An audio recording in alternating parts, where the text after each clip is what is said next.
Bonjour, c'est Maëva du Centre national du droit du travail. Aujourd'hui, nous allons voir les éléments les plus importants de la convention collective des élevages aquacoles.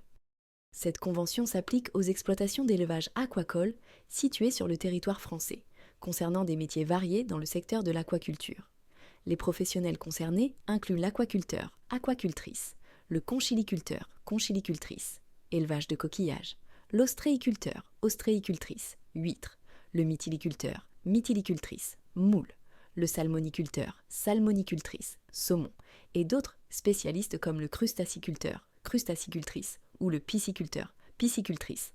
Ces métiers sont accessibles avec un diplôme allant du niveau bac à bac+3 en aquaculture, conchiliculture ou métier de la mer.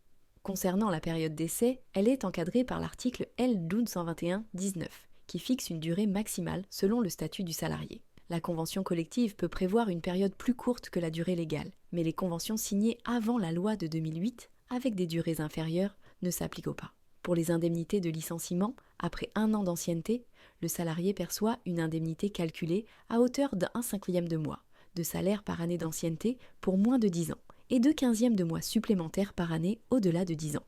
Plusieurs primes sont prévues par cette convention, notamment une prime de nuit équivalent à 5% du salaire horaire minimal conventionnel et une prime d'ancienneté variant de 3% à 8%, selon la durée passée dans l'entreprise. Une prime différentielle est également versée lorsqu'un salarié effectue des travaux dans une catégorie supérieure à sa classification, à partir de la 2e journée. Son montant correspond à la différence entre le salaire horaire de la catégorie temporairement occupée et le salaire habituel, multiplié par le nombre d'heures travaillées dans cette catégorie supérieure. Pour le départ à la retraite, l'indemnité conventionnelle est calculée à raison d'1/11e de mois de salaire par année d'ancienneté, avec un maximum fixé à 3 mois de salaire, tandis que l'indemnité de mise à la retraite ne peut être inférieure à l'indemnité conventionnelle de licenciement.